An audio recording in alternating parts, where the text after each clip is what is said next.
bienvenidos a Gente Saludable, tu espacio de salud y calidad de vida. De inmediato te invito a que nos sigas en las redes sociales, @Gente Saludable en Twitter e Instagram, y puedes visitar nuestra página web www.gentesaludable.com.be. Veamos de qué trata nuestro tema del día.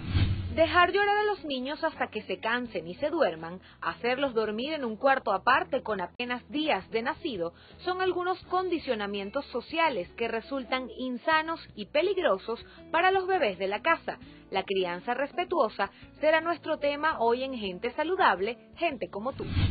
Así es, hoy nos acompaña Berna Iskandar, periodista, más colega, especializada en la fuente de maternidad y crianza. Bienvenida a Gente Saludable. Muchísimas gracias, Jenny, por la invitación. Yo encantada de estar aquí compartiendo contigo hoy. Tú eres referencia de la crianza respetuosa, por lo menos en las redes sociales. Así. Berna está siempre allí pendiente de llevarnos a todos a través de las redes sociales sus consejos relacionados con la crianza respetuosa. Además tienes tu espacio en radio también, pero ya hablaremos de eso. ¿En qué o qué abarca eso que se llama, que está tan de moda hoy en día, el término crianza respetuosa? ¿Qué contiene? Sí, yo siempre digo que la crianza respetuosa es una forma de vida, ¿no? Más que una moda, una corriente. ¿Sí? Es una forma de vida que exige elevar el pensamiento porque propone unos paradigmas de avanzada poco comprendidos hoy. Verbigracia, pues, entender al niño como a un igual y no como un inferior, que es lo que hacemos generalmente. Digamos que hegemónicamente la manera de ver a los niños y de tratar a los niños supone eso, entenderlos como un inferior, entre otras muchos principios que propone la crianza respetuosa, como ser responsivos con los niños de inmediato y continuamente ante sus necesidades. Plantea, por ejemplo, el principio de la empatía, que es fundamental, es decir, convoca a los adultos a que entremos en sintonía con el alma infantil para, en esa conexión, enterarnos de qué es lo que realmente necesitan, cómo piensan, qué sienten y satisfacer de inmediato pues esas necesidades. Es muy importante para criar sin violencia, para criar respetuosamente, entender bien qué es lo que necesita el niño, porque circula muchísima información falsa por todas partes, que nos dicen, digamos, consejos populares que nos dicen no cargues al niño porque lo vas a malcriar, sí, si te pide brazos, etcétera, que justamente lo que hacen es violentar esas necesidades auténticas del niño. Entonces, la crianza respetuosa lo que viene a proponer es, más que una novedad histórica, es un retomar el modo en que nuestros ancestros lo sabían hacer intuitivamente. ¿Sí? Nunca dejaban a un niño llorando, porque si lo hubieran dejado llorando, nuestros antepasados humanos en las estepas africanas, sencillamente hubiera venido un predador y se los come, se mueren sancochados de calor o quemados del frío, etcétera. Entonces, uno actuaba según te decía el instinto. De hecho, una madre oye a un niño llorar y lo que quiere hacer de inmediato es ir hacia él y tomarlo en brazos, aunque digamos que la cultura le diga o la civilización le diga lo contrario, ¿no? Entonces, obedecer al instinto es otro principio de la crianza respetuosa. Por eso te decía lo de moda, ¿no? Porque la crianza respetuosa y la crianza con apego ha estado como sonando, ¿no? Sí. Últimamente, pero está esa dicotomía entre, bueno, pero si lo cargo mucho no lo estoy malcriando. No, hay que dejarlo llorar, porque si no, imagínate, después se acostumbra, no nos deja dormir. Y todas esas frases mitológicas de la cultura venezolana que lo que hacen es como alejar o finalmente alejar al niño de la madre, y van creando una serie de emociones en el niño que no son las adecuadas para la edad ni para el momento. ¿Estoy en lo correcto? Absolutamente, no solamente emociones, sino que la neurociencia ha venido a demostrar que esto lo que hace es perjudicar el correcto desarrollo cerebral y neurológico de un niño pequeño durante los 3 primeros años, cuando digamos que las sinapsis cerebrales están en un momento definitivo, porque es donde se forma el 80% de ellas, y cuando el niño sufre estrés porque no es atendido de inmediato y consolado de inmediato, segrega la famosa hormona cortisol del estrés, entre otra cantidad de digamos de cócteles hormonales que se disparan porque está en riesgo de peligrar su vida. Eso es lo que siente un bebé cuando no es atendido, y eso sabotea el correcto desarrollo de su cerebro. Luego vemos que pueden tener problemas de aprendizaje, conductas violentas, problemas delincuenciales, situaciones como que el hecho de que ¿cómo se llama?, depresión. Sea la segunda pandemia mundial en el mundo, no es casualidad. Todas esas secuelas a la larga son las que se producen cuando damos ese tipo de trato que creemos que es el correcto a los niños. Incluso hace poco, y tú me corregirás si estoy en lo cierto, estaba leyendo algo sobre el déficit de atención, que no es hacia afuera, sino hacia adentro. El niño está demandando ese amor, cariño, atención, apego, abracito, mami, quiero contigo, y que finalmente no es ir a terapia, que otro te trate, ver el problema desde afuera. Claro. ¿Es así? Sí, yo parto del principio, al igual que muchos, digamos que especialistas que propugnan esta corriente de la crianza respetuosa, del hecho de que hay sobrediagnósticos de déficit de atención. De hecho, yo no creo en que esa enfermedad exista, ¿no?, como tal. De hecho, aquel que la descubrió o la acuñó antes de morir se retractó diciendo que esa enfermedad era falsa o algo por el estilo. Y yo siempre lo he creído así. Yo lo que creo, como dicen, como te explicaba estos especialistas, es que los niños son muy fusionales y viven dentro de las mismas aguas emocionales que sus adultos cuidadores significativos como mamá, papá, abuelitos, sobre todo madre, que es el vínculo más fuerte durante los primeros años de vida. Entonces, cuando las aguas emocionales dentro de las familias están muy picadas, hay mucho estrés, hay mucha distancia emocional, hay falta de tiempo y de vínculo, este niño se siente también emocionalmente tocado. Y para huir de ese dolor y de esa situación que lo sobrepasa, pues se va con el pajarito que pasa por la ventana del salón, se distrae, es como un mecanismo. Pero, ¿qué hacemos los adultos? Bueno, hacemos peregrinaje por los gabinetes de psicólogos, de médicos. ¿Para qué? Para que le pongan cual botoncito de encendido y apagado, drogas al niño para que se quede tranquilo, en lugar de ser nosotros como adultos los que revisemos qué está pasando con nosotros y nuestro vínculo con el niño, porque por añadidura seguramente el niño va a mejorar. Berna, permíteme interrumpirte, estamos conversando sobre la crianza respetuosa con Berna Iskandar. Ya volvemos con más de Gente Saludable.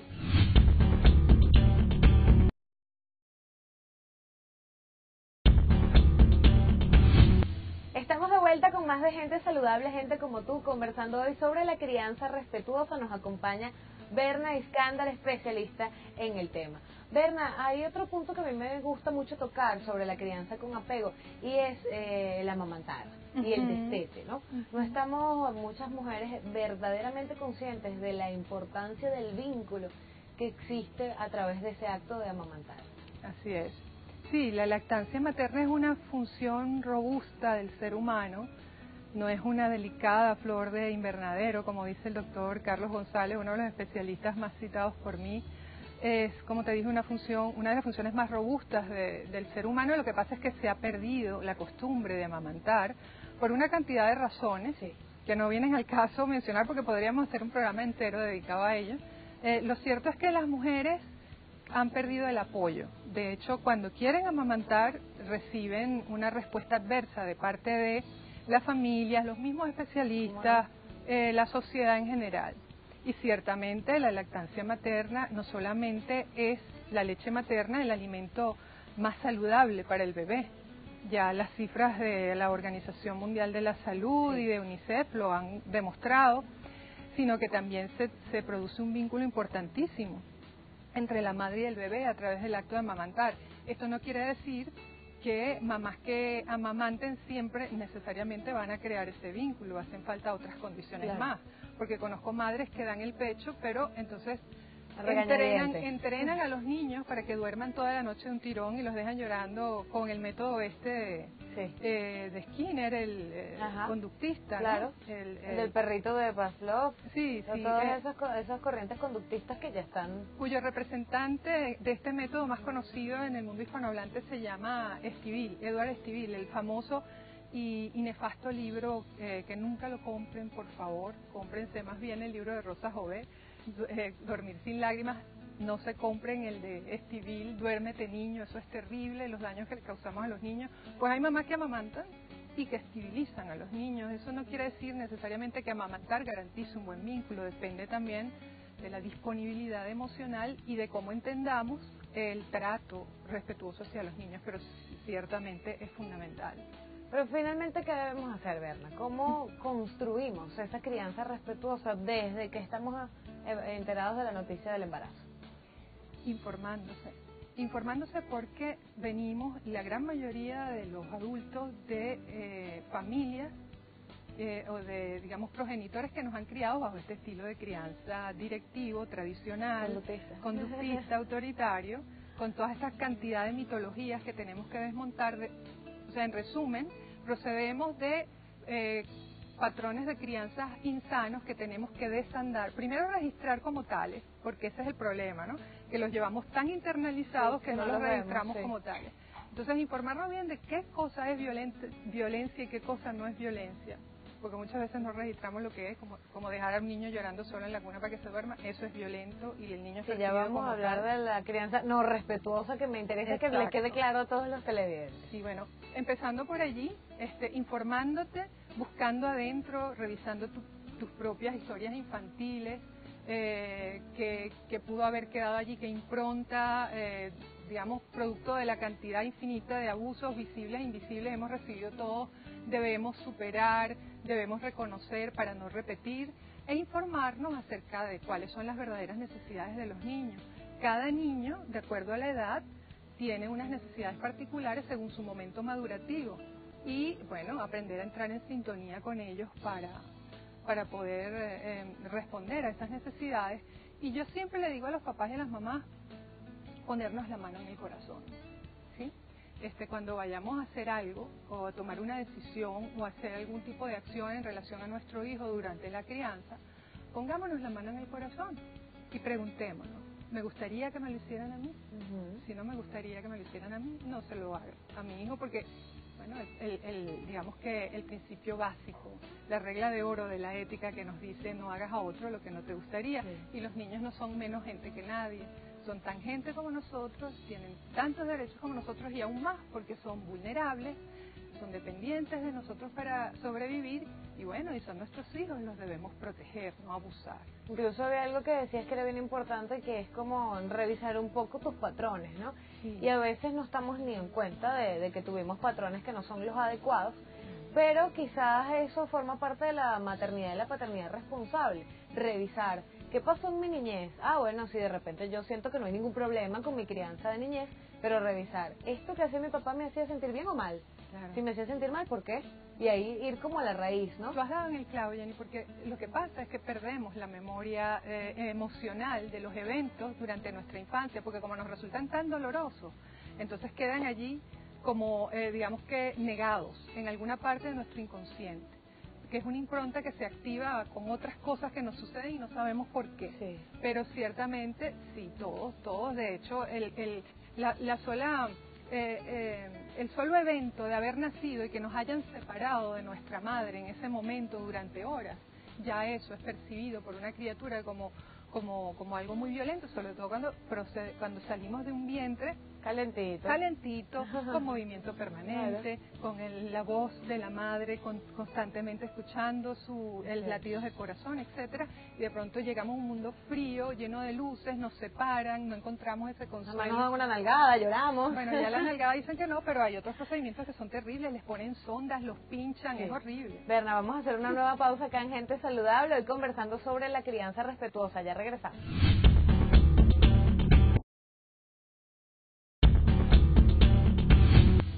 Estamos de vuelta con más de Gente Saludable, gente como tú, ya en los últimos minutos de nuestro programa, hoy conversando sobre crianza respetuosa con Berna Iskandar, colega especialista en el tema. Abordando ya desde la otra visión, para ver si aclaramos aún más del tema del día, ¿en qué consiste la crianza no respetuosa? Sí, en principio la forma hegemónica en que estamos criando a los niños y educando a los niños a lo largo y ancho del planeta. Eso quiero aclarar que no ocurre nada más aquí en este país. Sí. Se repite a lo largo y ancho del mundo y procede pues de una visión de este mundo que se organiza bajo, digamos, un esquema patriarcal, donde en principio lo que nos hace esta organización nos hace mover a partir de la competencia, de la jerarquía de superiores sobre inferiores, y quiénes son superiores o inferiores, quiénes pueden ser más superiores o inferiores que adultos sobre niños, ¿no? Que digamos que bajo todo punto de vista un niño es más vulnerable que nadie, y por lo tanto es el más abusado. Pensamos que los niños son como animalitos, puro instinto, que para socializarlos hay que inyectarle una cultura que viene de afuera y la tiene que entender a como de lugar. Es más fácil hacerlo así que acercarnos al niño, ponernos a su altura, reflexionar con él, empatizar con él, comprender qué le pasa, hacer conexión emocional, mantener un compromiso emocional durante nuestro vínculo con nuestros hijos. Es más fácil, es más cómodo para este mundo adultocentrista, pues dirigirnos al niño desde la autoridad, desde decirle un no, un haz esto, un haz aquello. O sea, partimos de la base del adiestramiento y de la imposición. Eso es básicamente el pilar de la crianza directiva o la pedagogía negra, que llamaba Alice Miller, que yo recomiendo a todo el mundo que se lea el libro Por tu propio bien, porque indefectiblemente de que hayamos sido padres o no, hemos sido hijos y sufrimos los estragos de este tipo de educación, y ella ahí lo explica descarnadamente. Alice Miller, Por tu propio bien. En la crianza con apego hay varias dudas, ¿no? ¿El niño debe dormir o no con nosotros en la cama? Si lo dejo en su cuarto va a llorar, pero ya como el tercer cuarto día deja de llorar. Y entonces uno tiene como esa dicotomía que bueno, si yo lo quiero criar pegadito a mí, pero en la noche, cónchale, no puede dormir entre nosotros, si no se va a acostumbrar, después cómo lo sacamos de la cama. ¿Qué pasa con esas cosas que están como aprendidas genéticamente por nosotros, en el ADN? Bueno, yo creo que lo genéticamente, digamos que lo filogenético es saber que no pasa nada malo, todo lo contrario, si dormimos con los niños en nuestra cama o si practicamos el colecho. De hecho, ha sido una práctica históricamente ancestral. La novedad histórica es poner a los niños en habitaciones separadas a partir justamente de estos conductistas como Skinner. Yo pienso que me da mucho miedo. Terrible. Bueno, ahora hay una vuelta de los últimos estudios de la neurociencia. Los mismos pediatras están recomendando dejar al niño en la misma habitación. Por lo menos. Sí, indiferentemente de que sea dentro de la misma cama de los padres o en una cuna adosada a la cama, por lo menos hasta el año, porque está demostrado que se previene el síndrome de muerte súbita. Eso te iba a comentar, la muerte súbita del lactante, que pasa y no hay explicación. No hay explicación, la explicación es médica, ¿no? La explicación es emocional. Bueno, conozco a muchos expertos que tienen la explicación. Es no estar en conexión con la cría emocional, ¿cómo no? Bueno, el caso es que yo no le puedo decir a los padres qué decisión tomar. Lo que sí recomiendo es que no dejen sufrir al niño. Si el niño llora, si el niño pide que lo calmen, si el niño pide consuelo, vaya raudo y veloz a dárselo. Eso es todo. Si duerme en su misma cama, si duerme en una camita, en una cunita adosada a la suya, si duerme en la habitación de al lado, sea donde sea que usted decida que el niño duerma, no lo deje sufrir, no lo deje llorar, por favor. Eso es fundamental, aparte del acompañamiento que necesita el niño, ¿no? También crece y ya sentimos que, bueno, como está más grandecito, lo vamos dejando más independiente, ¿no? ¿Cómo es ese acompañamiento una vez que ya el niño empieza a caminar, ya se va volviendo más independiente, nuevas actividades antes que se nos acaben los minutos? Es importante que hablemos ya de esa nueva fase que ya el niño es más grandecito. ¿Tú te refieres a cuando empiezan a dar los primeros pasitos para en la larga carrera de la autonomía que se logra ya luego de la adolescencia en la adultez?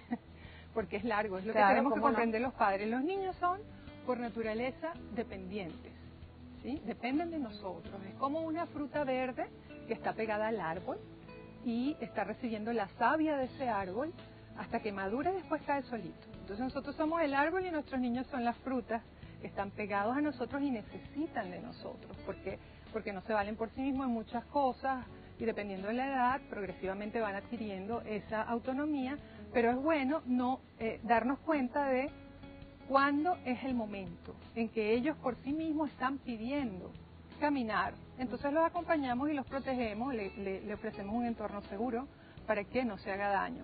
Cuando está pidiendo él dejar los pañales, porque otra de los grandes errores en los que incurrimos es en que queremos quitarle los pañales cuando el niño no está preparado, cuando el niño está listo para